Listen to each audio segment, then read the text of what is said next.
The effects of the current economic crisis have touched everyone. Even if you still have a good job and a paid-up mortgage, chances are your monthly 401k statement will remind you that you've lost a good chunk of your savings. Trillions of dollars have evaporated from those accounts that have become the prime source of retirement funds for a majority of American workers, affecting their psyche and their future. If you're still young enough, there's time to rebuild and recover.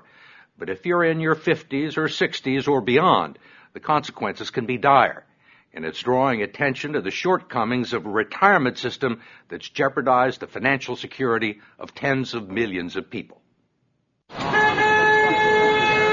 It was a gray, chilly morning in Midtown Manhattan, and a line of unemployed, mostly white-collar workers stretched for blocks around the Radisson Hotel.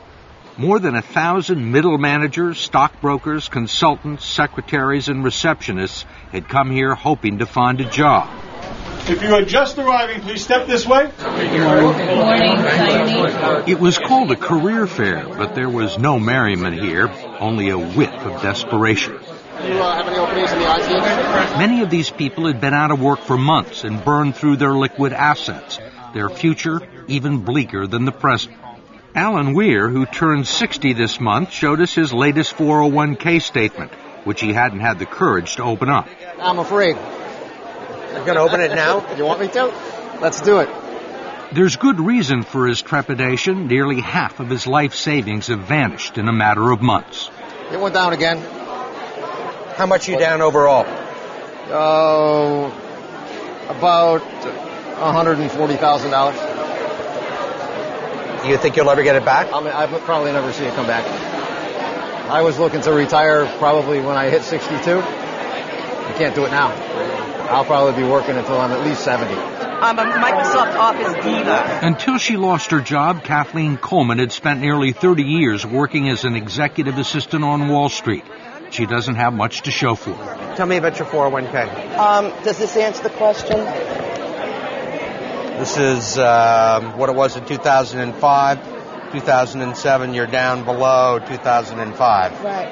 Another one went down almost $40,000. One was Right. 88,000, and then it went down to like 50. How old are you? 54, and I live alone. I don't have any children. I've been a career girl all my life, and it's been a great career, and I don't deserve this. I'm sorry. It's all right. Have you had any nibbles? All the nibbles I've had, I get beat out by top models who can type. And I have experience and dedication and loyalty, and I can make any boss shine. I can. If you're out there, I'll relocate anywhere for you. What, psychologically, what does this piece of paper do to you? Oh, it crushes any rest I may get when I'm 65. I'll have to work for the rest of my life. The saddest part of this story is that it's being repeated all over the country. In eastern Pennsylvania, 59-year-old Iris Hans lost her accounting job and half of her 401k investments. She's now back in the workforce as a part-time cashier in a grocery store.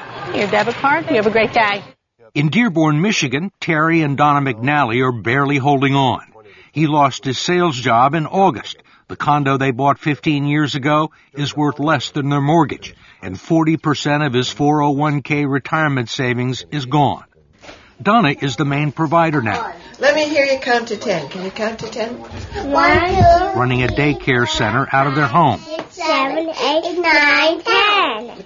Are you here for Joan? Yes. Terry considers himself fortunate to have found part-time work greeting the bereaved at a funeral home and making lattes at Starbucks. There you go. Where colleagues young enough to be his grandchildren have taken him under their wing. What's the hardest part? I'm no longer sitting in a computer or driving in a car to a call. Suddenly I'm standing for 4 to 6 hours and greeting people or making drinks or trying to learn the process and the food business thing, which is very difficult. It's tough, but I'm proud of him. At his age, to be doing what he's doing. The 401k drop was tremendous, is tremendous at this point in time, and that's where the savings was. That's our hurt right now. We can't live our vision of our dream of retirement. That's the worst part. Many people can't. And what was your dream? Our dream was to have a log cabin up north, Leland area, and just live a nice, quiet life. And we can't do that. You think you'll ever be able to retire? I don't see that day. Can no longer see that day. What kind of a retirement plan allows millions of people to lose 30 to 50% of their life savings just as they near retirement? David Ray, president of the profit-sharing 401k Council of America and a lobbyist for the 401k industry, says it's one that empowers people to make their own investment decisions. 401k is the absolute best way people can save for retirement. They absolutely are the best retirement vehicle we have. How can you say it's the best available if it has let down tens of millions of people at the time they need the money the most? That's not a 401k problem. That is our entire investment system. This is about the markets went down for everybody. Nobody was saved in the current thunderstorm. Ray says that many people still have more money in their 401ks than they've actually contributed. He says everyone had multiple investment options, including low-yield guaranteed returns, and he believes people who lost money have no one to blame but themselves. In America, it's a society based on freedom and choice and personal responsibility. We need to help them understand these responsibilities and execute them to the best they can. 401k is part of that. There are no guarantees. What about the people who are 63 or 64? A lot of those people were thinking about retiring. Well, and now they aren't. Well, I mean, a lot of them were retired and have to go back into the workforce. Well, but that was not a 401k problem. That's an investment system problem. The markets go up and down, and if those people chose to take equity risk, there was a logical outcome. But in fact, the 401k plans that have become the primary source of retirement income for 60 million Americans were never designed to be retirement plans in the first place. They were created in the late 1970s as a savings plan and tax shelter for ordinary Americans. The idea was that workers would make voluntary contributions and employers would match a portion of them. The taxes would be deferred until the employee reached the age of 59 and a half. It was supposed to supplement the two traditional income streams for retirees, Social Security and pensions, one leg of a three-legged stool that would support American workers into their golden years. But it didn't turn out that way. The three-legged stool, if you will, has gone to two legs, and it's wobbly, and it's wobbling, and I'm not sure that it's going to support anything. And that's the scary part, and people are afraid. Brooks Hamilton has helped design retirement plans for some of the country's largest corporations. He says 401ks turned out to be so much cheaper than funding pensions that many companies decided to freeze their pension plans and replace them with 401ks. The decision created millions of new employee investors for Wall Street and the financial community, and they pounced on the opportunity. If you go back and track the mutual fund growth in assets, and you track the growth in 401k plans, it looks like a railroad track leading to the sky. They are parallel tracks. So the big beneficiaries were the mutual funds. That's right. That's correct. When employers began turning 401ks into retirement plans, the financial community was not shy about promoting them as such. The prospect of trillions of dollars in the hands of unsophisticated investors opened the door for all sorts of potential abuses. The fact is that the typical 401k investor is a financial novice. They don't know a stock from a line. And we give them a list of 20 or 30 mutual funds with really, really powerful names. You know, they sound like, gee, that's where I want to have my money. What are generally the quality of the mutual funds and 401k plans? Mediocre.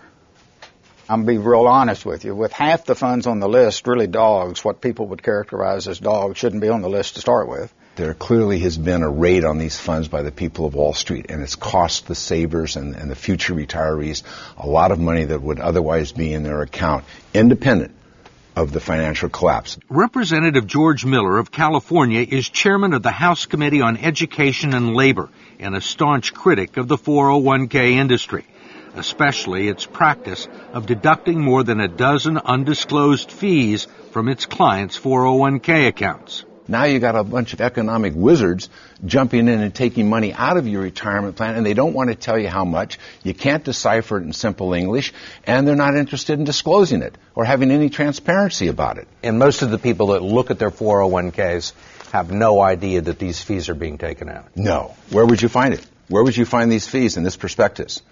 You can look on any page you want, and when you're all done reading it, and you will find some of the fees and the commissions here, but you won't find them all, and I bet you won't find half of them. There are legal fees, trustee fees, transactional fees, stewardship fees, bookkeeping fees, finder's fees, and the list goes on and on. Miller's committee has heard testimony that they can eat up half the income in some 401k plans over a 30-year span, but he has not been able to stop it. We tried to just put in some disclosure and transparency in these fees, and we felt the full fury of that financial lobbying.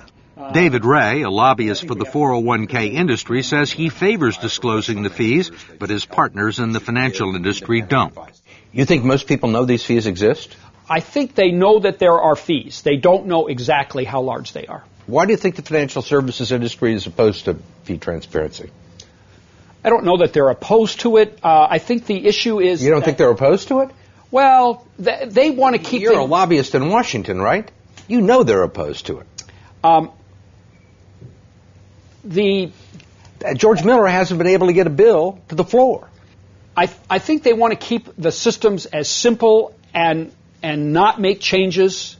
They like the way things are, and whenever you push people out of their comfort zones, it's an issue. I mean, they're comfortable with the situation because they're making a ton of money, or they have made a ton of money. Well, and their systems are set up in certain ways.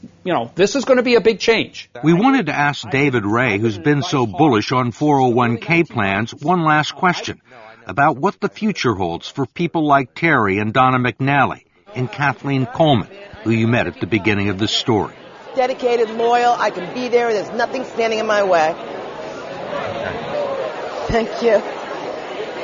Need a babysitter? Most of the people that we've talked to are 50 and 60 years old, right, and have sustained these losses, say there is no way they're ever going to make them back. Right. Do you agree with that? I think we have to be truth tellers. I think that when a person has hit this point, and we've had this unfortunate situation, I don't think we can misrepresent what the possibilities are. And the reality is that money's not coming back that they've lost. They can't count on it. They have to. Maybe they have maybe if they work 10 more years, it'll come back by the 10. But it's important that they not have unrealistic expectations. For more information on your 401k, go to 60minutes.com.